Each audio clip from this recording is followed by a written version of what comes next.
মাছটা আমি লবণ দিয়ে ভিজিয়ে রাখছিলাম, যে মাছের যে একটা উগ্র ভাত এটা যাতে শেষ হয় তার জন্য আমি অনেকক্ষণ লবণ দিয়ে ভিজিয়ে রাখছিলাম। এখন আমি মাছটা দিয়ে মানুষ কম, 2-4 জন মানুষই।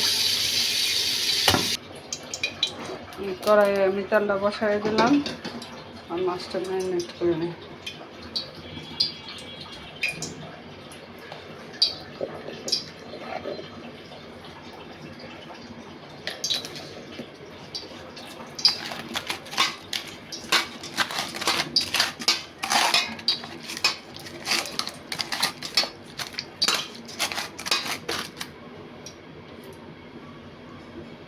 তেলটাতে একটু হলুদ দিলাম যাতে মাছটা না লাগে যাবে।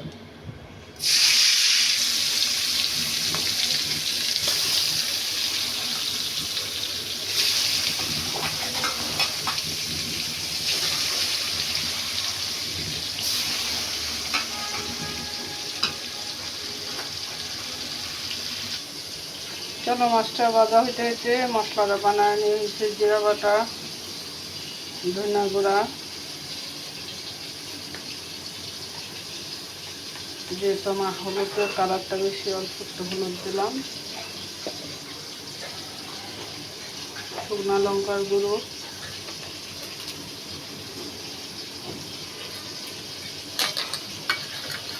মশলাটা দিকটা ভিজা হোক, দিকটা থাকুক, আমরা দিকটা মাছটা ভাজতে নিই। এই যে আমার মাছগুলি উঠায় আমি এই সময় দেখাইতে মনে নাই, এখন এই তালাতে আমি আলু দিবার জন্য আলু দিবার দিয়ে উঠায় তারপর দেখাচ্ছি। আমার আলুটা ভাজা হয়ে গেছে, আমি এই তেলের মধ্যে সামান্য একটু সরষের তেল দিয়ে তারপর আমি মশলাটা সম্বার দিই। তেজপাতা, এলাচি, দারচিনি,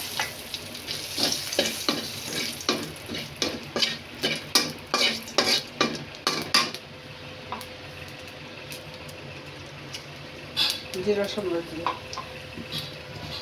এত বাতাস ছাড়ছে, চুলার আগুনই বাতাসে ই করতেছে, শরীরে বাতাস লাগে না।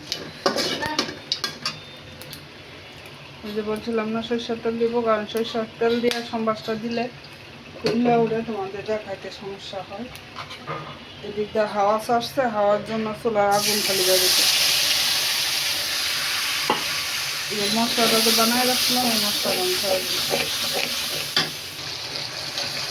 যেমন মশলাটা কষে গেছে।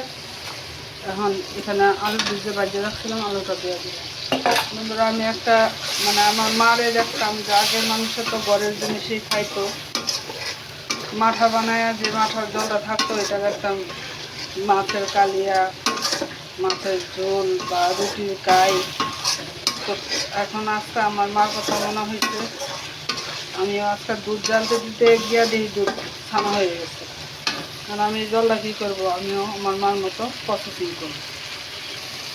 এই দেখো আমার সব কিছু কষানো শেষ।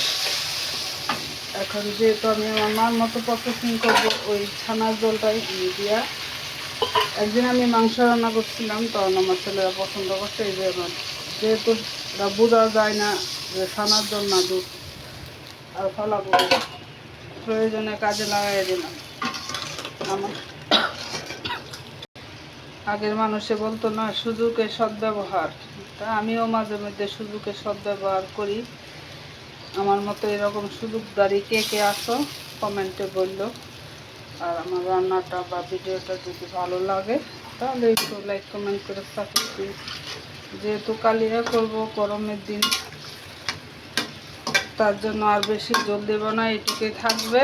এখন পাকুটো নামাইবার আগে গরম মশলার গুঁড়া আর একটু চিনি দিব, দিয়ে নামাজ কালিয়া মানে একটু চিনি। এই যে বলছিলাম না একটু চিনি দেব, কালিয়া মানে একটু চিনি একটু দিতে হবে, দেওয়া দিলাম। এই ছিল আমাদের দুপুরের আয়োজন। সকলে সুস্থ ভালো থাকো, সকলে সুস্থ ভালো থাকাটা একান্ত প্রয়োজন। তোমাদের প্রতি রইল শুভ দুপুরের শুভেচ্ছা। আজকের জন্য এই পর্যন্ত, টাটা বাই বাই। এভাবে খেয়ে দেখতে বললো, তোমাদের যদি ভালো লাগে একটা লাইক কমেন্ট করো।